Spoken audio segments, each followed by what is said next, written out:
Okay, good morning students. So today we are going to start our new topic 3.3, the road not taken. It is your poem. Okay, it is a very nice poem. So listen carefully. Look carefully the warming up. After your SSC exam results, you may have to take a decision regarding a choice of a career.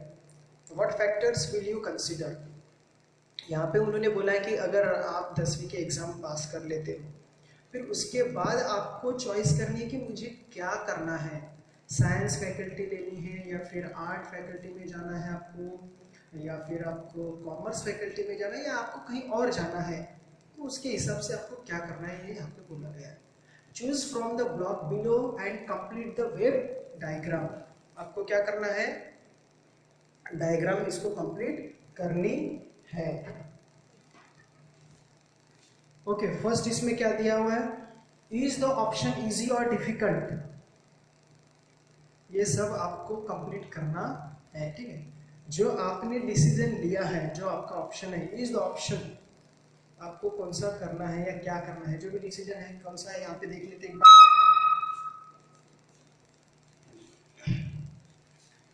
देखिए decision making यहाँ पे आपको देखना है, बाद में अपन पहले देखते हैं कि आपको क्या करना है। ये डिसीजन लेना इजी है या डिफिकल्ट है ये आपको ही बताना है, लिखना है। ठीक है, सेकंड देखो क्या है, योर कैपेबिलिटी, आपकी कैपेबिलिटी है क्या वो करने की जो आप करना चाहते हैं। कोई बोलेगा मुझे डॉक्टर बनना है, कोई मुझे बोलेगा हीरो बनना है, कोई मुझे बोलेगा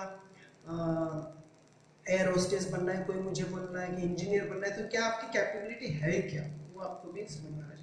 your likes and dislikes, then friends decision, आपके दोस्त लोग भी क्या कहते हैं आपके डिसीजन के बारे में। देन योर पेरेंट्स प्रोफेशन, आप अगर डॉक्टर बनना चाहते हैं तो उतने खर्चा करना या उतना पैसा करना या उसके हिसाब से आपको स्टडी करना, या आपके पेरेंट्स लोग उस काम को अफोर्ड कर सकते हैं क्या, ये मैं आपको लिखूंगा। Then your skill, then inborn talent, आपके अंदर में ही जो इनबॉर्न टैलेंट है या स्किल है वो भी आपको देखना है। Then study the job profile carefully, आपकी जॉब प्रोफाइल केयरफुली पहले स्टडी करो। इजी मनी, पैसा कहाँ से आसानी से आ सकता है, पॉसिबल डिफिकल्टीज, कौन कौन सी प्रॉब्लम्स आ सकती है, योर अल्टीमेट एम, और आपका एक्चुअली एम क्या है। अब यहाँ पे डिसीजन मेकिंग में आपको क्या क्या जरूरी है यहाँ पे आपको लिखना है उस पॉइंट में। ठीक है, then second, form pairs of the groups of the for the thing and a situations when you have to choose between the two things. Make a list of those situations. Some of them may be a minor or the trivial things. For example, what to wear when going out. Then some choices may be related to important things. For example, having to decide between games and studies. Whether to confront a close friend about something that he or she did, moving up to your mistakes, etc. Discuss how to decide what to choose. अपने friends के बारे में, अपने career के बारे में friend से discuss करो।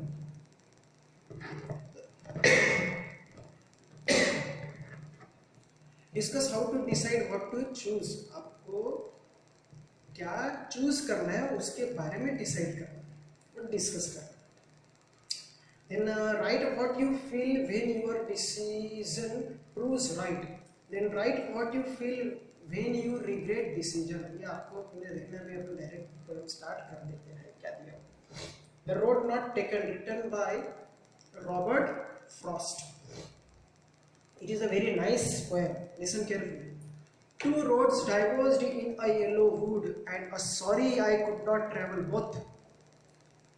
And be a one traveler, long I stood, and looked down one as far as I could, to where it bent in the undergrowth. Okay. A poet ये कहते हैं, who is the poet? Robert Frost is a poet here. Two roads diverged in a yellow wood. वो बोलते हैं कि जंगल में, सूने जंगल में, येलो कलर का जंगल, येलो वुड का मतलब जंगल, जहां पे अभी पेड़ पौधों के पत्ते पक चुके हैं, समझ के चलो। तो two roads divorced in a yellow would, दो रास्ते जंगल में जा रहे हैं। And sorry I could not travel both, और मुझे माफ कीजिए कि मैं इन दोनों रास्तों में से किसी भी रास्ते पर नहीं गया। And be one traveller long I stood as a traveller, मैं दूर से देखता रहा उन रास्तों को दोनों की, मैं कौन से रास्ते से जाऊं। ये देखो ये दो रास्ते हैं, एक इधर और एक इधर। अब वो बोल रहा है कि मैंने दोनों पे तो मैंने नहीं किया, मैं ट्रेवलर की तरह देखते रहा। And look down one as far as I could, मैं जैसे कि देख सकता था मैं देख रहा था। To where it went in the undergrowth, और मैं देख रहा था कि ये रास्ते कहाँ जा रहे होंगे, कहाँ जाएंगे, इसके हिसाब से उनको देख रहा था। Then took the other as just as fair, and having a perhaps the better claim, because it was a grassy and a wanted to wear, though as for that a passing there had warned them really about the same. अब यहाँ पे वो बोलते हैं कि then took the other, मैं अगर कुछ और रास्ता सिलेक्ट करता हूँ, चूज करता हूँ, तो अगर और उसके बाद अगर मेरे साथ कुछ अच्छा या फिर कुछ बुरा होता है, तो eight having perhaps the better claim, शायद मैं ऐसा बोल सकता था कि मुझे ये रास्ता नहीं वही रास्ता लेना चाहिए, तो मैं क्या करता। क्यों?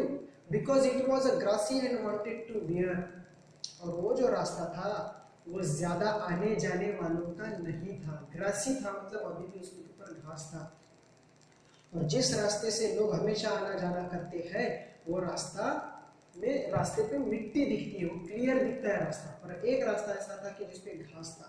Because it was a grassy and wanted to bear, जिसके ऊपर से चलना वो चाहता था, रास्ता चाहता था कि उसके ऊपर से रोज आना जाना लोग भरे उस रास्ते को अपनाए।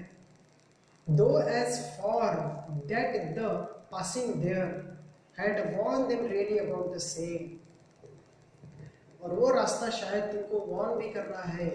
Though as for that a passing there, किस रास्ते से आपको जाना है, had worn them really about the same. हो सकता है कि अगर आपने गलत रास्ता अगर अपना लिया तो आपके लिए वो गड़बड़ भी हो सकता है। आगे देखते क्या दिया।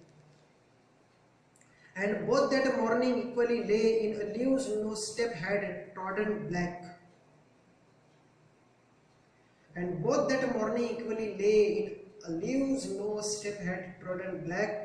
Oh, I kept the first for another day, yet knowing how way leads on to way, I doubted if I should ever come back. दूसरे दिन मॉर्निंग में मैं जाके वहीं खड़ा रहा, मैं देखता रहा कि मैं कौन से रास्ते को अपनाऊं, कौन से रास्ते को अपनाऊं, और बाद में मैंने क्या किया, ओ आई केप्ट द फर्स्ट, और मैंने पहला रास्ता चुना, फॉर अनदर डे, दूसरे दिन के लिए मैंने पहला रास्ता चुना। अब इसमें क्या हो रहा है, at knowing how way leads on the way, मुझे अब तक ये नहीं पता था कि वो रास्ता मुझे कहाँ लेके जाएगा। आई doubted if I should ever come back, और मुझे ये भी शक था, मैं डाउटेड था कि इस रास्ते से अगर मैं गया तो शायद मुझे वापस लौटना भी मुश्किल हो सकता है करके। लास्ट आ जाओ। I shall be telling this with a sigh, somewhere ages and ages hence, two roads diverged in wood, and I took the one less travelled by, and that has made all the difference. अब उन्होंने कहा, I shall be telling this with a sigh, और मैं आपको बड़े इत्मीनान से ये बताना चाहता हूँ। क्या बताना चाहता हूँ कि somewhere ages and ages hence, जिस तरह से समय बीतता जाता है, हम बड़े होते जाते हैं, लोगों ने हमको कई बातें बताई, हमने लोगों को कई बातें बताई है, तो two roads diverge in wood, दो रास्ते हमेशा आपके जिंदगी के दो रास्ते अलग अलग रास्तों पे जाएंगे, but and I took the one less travelled, पर ये डिपेंड करता है अपने ऊपर कि हम कौन सा रास्ता अपनाएं। यहाँ पे उन्होंने बोला कि I took the one less travelled by, और मैंने ऐसा रास्ता चुना जिस रास्ते पर घास ज्यादा उगी, मतलब वहां से कम लोग आना जाना किए हैं, उस रास्ते को लोगों ने नहीं अपनाया है, ऐसे रास्ते को मैंने चूज किया, सिलेक्ट किया, और उस रास्ते पे मैं चलते गया। And that has made all the difference, और यही मेरे जिंदगी में और बाकी लोगों में डिफरेंस पैदा करता है। अब यहाँ पे मॉरल क्या है कि हमें अपना रास्ता खुद चुनना है, आपको अपना एम खुद चुनना है, और उसके हिसाब से आपको काम करते जाना है। और अगर आपको उसमें सक्सेस मिलेगा तो आप लोगों को यही बताऊंगी कि मैंने वो रास्ता चुना जिस रास्ते पे लोग ज्यादा जाना पसंद नहीं करते थे। ओके, तो ये it is we have completed our this poem. Thank you.